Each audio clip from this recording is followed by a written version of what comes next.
For centuries, when Europe was at war, Switzerland stayed neutral. But how did they pull it off?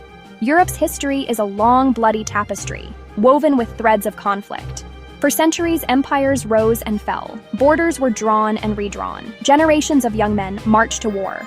Religious wars of the Reformation, the grand ambitions of Napoleon, the devastating world wars of the 20th century.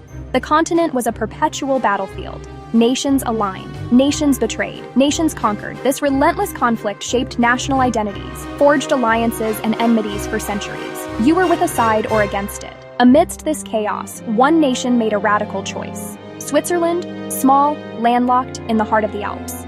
It chose a different path. It opted out, declared itself separate from continental squabbles. The story of Swiss neutrality begins not with a declaration of peace, but with a history of war. For centuries, Swiss mercenaries were among the most feared and respected soldiers in Europe. Soldiers for hire. They fought in the armies of kings and the armies of popes across the continent. Their discipline, their ferocity, and mastery of pike warfare made them invaluable. The tradition brought wealth and influence to the cantons, at a terrible cost. Swiss sometimes fought Swiss, hired by opposing sides. Constant warfare drained the nation of its young. A pivotal moment arrived in 1515 at the Battle of Marignano. The Swiss suffered a devastating defeat at the hands of French and Venetian forces. Casualties shocked the Swiss people. They lost thousands of their best fighters in a battle not their own. It was a harsh lesson. Selling military prowess abroad was self-destructive. It entangled them in endless conflicts, pitted them against one another, and threatened the Confederation. The cantons slowly withdrew from power politics. Neutrality took root as practical survival. In 1648, Westphalia recognized Swiss independence, a sovereign path to non-intervention, later guaranteed at Vienna in 1815 and transformed into international law. Switzerland's geography is its first and most formidable line of defense. The Alps create a natural fortress. Narrow mountain passes, deep alpine valleys, unpredictable mountain weather, a powerful deterrent. Any aggressor would pay in lives, resources, and time. The Swiss integrated the mountains into doctrine. Direct democracy and federalism decentralize power. Citizens are engaged, building cohesion and investment in independence. Neutrality is a people's value, passed through generations. The third pillar, a citizen army. Switzerland does not keep a large standing force. Instead, a militia system trains able-bodied men who keep equipment at home and remain mobilizable into middle age. Mobilization is swift. The message is clear. You will not just fight the army, you will fight the Swiss people. This is armed neutrality, peaceful, not pacifist. Prepared to fight fiercely and exact an unacceptably high price. Deterrence is the strategy.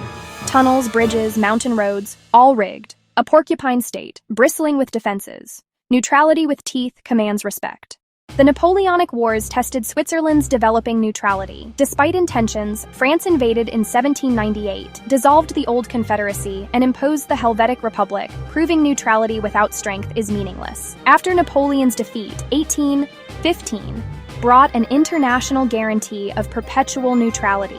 In World War I, Switzerland was a neutral island among warring powers: Germany, Austria, Hungary, France, Italy.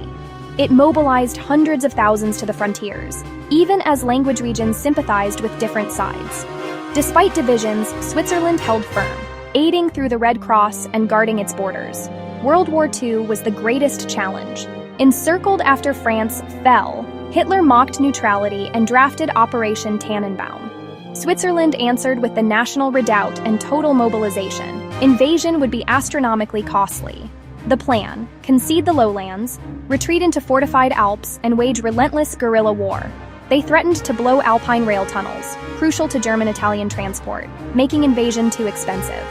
Switzerland stayed independent through readiness, strategic resolve, and a clear message. We would fight to the last. During World War II, Switzerland walked a tightrope over a chasm of fire. The German threat was constant and real. Reconnaissance flights violated airspace, testing defenses and resolve. The Swiss Air Force responded, shooting down several aircraft, until Berlin's direct threat forced a halt, a necessary compromise to avoid war. Managing refugees was complex and controversial. Switzerland took in many, then tightened borders. In 1942, it turned away Jewish refugees. A decision under immense pressure and fear of invasion and destabilization. As a landlocked nation dependent on Axis resources like coal and raw materials, Switzerland exchanged manufactured goods, components, and financial services, a pragmatic, morally ambiguous survival strategy.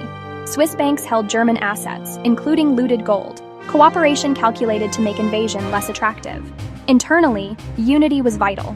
In 1940, General Henri Guisan addressed officers at Rütli, outlining the redoubt and instilling uncompromising defense, no surrender. His message galvanized military and civilians alike, forging a psychological fortitude as critical as any fortification in deterring the Nazis. Neutral territory also served diplomacy, espionage, aid, and prisoner exchanges, making neutrality more valuable than conquest. Other nations respected Swiss neutrality because it was credible, built on consistency and preparedness. Switzerland embodied neutrality and was ready to defend it. Armed neutrality was not a bluff. Invading Switzerland would be bloody and costly. Even Hitler paused.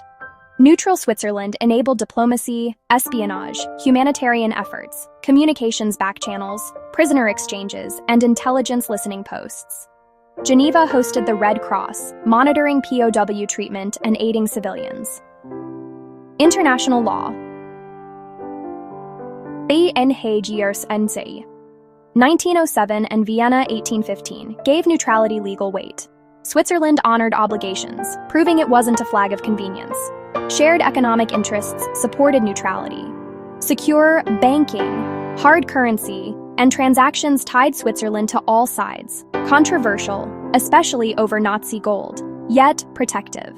Occupying Switzerland risked financial chaos. Pragmatic self-interest helped preserve peace within its borders. Credibility, utility, law, and finance. Together, they made Swiss neutrality respected and durable. After World War II, neutrality evolved but remained a cornerstone. Between rival blocs, Switzerland kept armed neutrality, stayed out of NATO and the Warsaw Pact, and offered good offices. Swiss diplomats mediated disputes and represented countries that severed ties. Globalization posed new questions. In 2002, Switzerland joined the UN, debated at home, but consistent with contributing to peace. Today, neutrality is active, a hub for international organizations and NGOs. Humanitarian aid, development, and peacebuilding are core exports. In 2022, Switzerland joined EU sanctions on Russia, sparking intense debate about neutrality versus defending international law. Despite complexities, the legacy remains vital. It proves a small nation can choose peace over conflict, independence over entanglement, and defense over aggression, and still prosper.